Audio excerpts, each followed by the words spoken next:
तराजू, देखो वर्मा जी की बहू कितनी समझदार है। इसे कहते हैं एक आदर्श बहू। इसे कहते हैं माता पिता के संस्कार। अपनी सास ननद की कितनी सेवा करती है, सारे घर का काम कितनी तेजी से करती है। और एक मेरी बहू है जिससे कोई काम ठीक से नहीं होता। हाँ, जॉब वाली बहू है देखो। और तुम्हारी बहू को तो देखो, कुछ नहीं करती। अम्मा जी और ननद रानी सुबह से ही ताने मारने में लगी हुई थी और आशा यह सोच रही थी कि आखिरकार मेरी सेवा में कहाँ कमी रह गई। हमेशा दूसरों की बहुओं का ही पलड़ा हमसे भारी क्यों होता है। आस पड़ोस में शादी क्या होती है, अम्मा जी के तो तेवर ही बदल जाते हैं। दूसरों की बहू में आदर्श बहू नज़र आने लग जाती है और खुद की बहुओं में हमेशा कमियां नज़र आती हैं। आशा अम्मा जी की बड़ी बहू है। अम्मा जी कहने को तो 65 साल की हैं, लेकिन आस पड़ोस के लोग उन्हें इसी नाम से पुकारते हैं। काफ़ी पहले ही उनके पति इस दुनिया से सिधार चुके हैं। उनके 2 बेटे हैं, बड़ा बेटा रमेश और बहू आशा। छोटा बेटा सुरेश, उसकी पत्नी अनीता और एक बेटी मधु है जिसकी शादी हो चुकी है। लेकिन अम्मा जी की मेहरबानी से ससुराल से ज़्यादा अपने पीहर में नज़र आती है। 2 प्यारे प्यारे पोते हैं। अम्मा जी को अपने बच्चे सर्वगुण संपन्न और बहुएं कामचोर नज़र आती हैं। उनकी इसी आदत के चलते अनीता तो अपने पति के साथ दूसरे शहर में रहती है। कभी कभी किसी तीज त्योहार पर आना होता है तो इस कान से सुनकर उस कान से निकाल कर चली जाती है। लेकिन सास ननद की बातों को भुगतना तो आशा को पड़ता है। आशा की शादी को 7 साल हो चुके हैं, लेकिन उसके बावजूद भी आदर्श बहू बनते बनते वह अपनी पहचान कहाँ खो गई उसे खुद ही नहीं पता। शादी से पहले जॉब करती थी, लेकिन शादी के बाद अम्मा जी ने 10 बहाने करके जॉब छुड़वा दी कि बाद में ज्वाइन कर लेना। जो जॉब छोड़ी आज तक दोबारा ज्वाइन नहीं कर पाई। घर के कामों से ही फुर्सत नहीं मिलती। अम्मा जी के भाई के घर में शादी थी तो वापस आने के बाद उनकी नई बहू के भी अम्मा जी ने खूब तारीफ के पुल बांधे। देखो, जॉब करने वाली बहू है, घर और जॉब दोनों संभालती है, और एक हमारी को देखो, कुछ नहीं कर पाती। मेरे ही पल्ले ऐसी बहुएं क्यों पड़ी।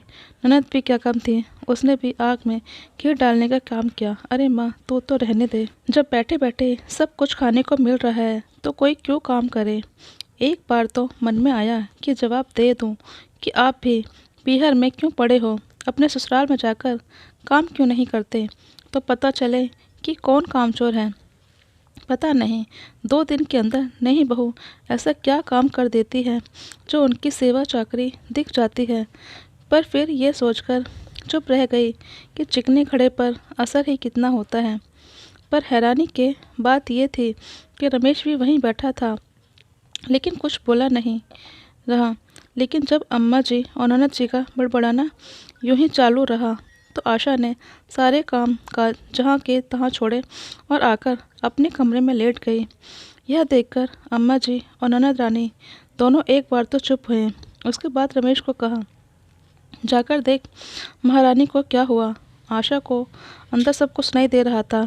उसने वहीं से आवाज़ लगाकर कहा, अम्मा, कामचोर बहू काम नहीं करती, अपने आप कर लो अपने घर का काम। शर्म नहीं आती जो बात का बतंगा बना रही है। मैं तो इसलिए कहती हूँ कि कम से कम 2 बातें ढंग की तो सुनेगी तो तेरी ही ज़िंदगी सुधरेगी। मैं कहाँ बतंगड़ बना रही हूँ, मैं तो आप ही लोगों की बात पर अमल कर रही हूँ। एक बात बताइए मुझे, कहाँ से लाते हैं आप आदर्श बहू का तराजू, और उस तराजू में हमेशा पलड़ा आपकी बड़ी बहू का ही हल्का क्यों। 7 साल हो गए आदर्श बहू बनते बनते, पर आज तक तो बन नहीं पाए। कुछ और ही बनकर रह गई मैंने आप लोगों के लिए जॉब तक छोड़ा, अपना सुकून छोड़कर आप लोगों को खुश करने में लगी रही, लेकिन कभी आदर्श बहू नहीं बन पाई। अब मुझे समझ में आ गया है, ये आदर्श वादर्श कुछ नहीं होता। क्योंकि अगर आप आदर्श बहू होने का मतलब जानती ना, तो पहले अपनी बेटी को बनाती। यह सब सुनकर के अम्मा जी और ननद रानी दोनों चुपचाप रह गईं। पर आज आशा ने एक बात ज़रूर सीखी कि कुछ लोगों की आदत होती है, उनको आपका त्याग कभी नज़र नहीं आता। ज़िंदगी में अगर आप ऐसे लोगों को खुश करने के लिए अपना सब कुछ खोते हो तो आप बेवकूफ़ी कर रहे हो।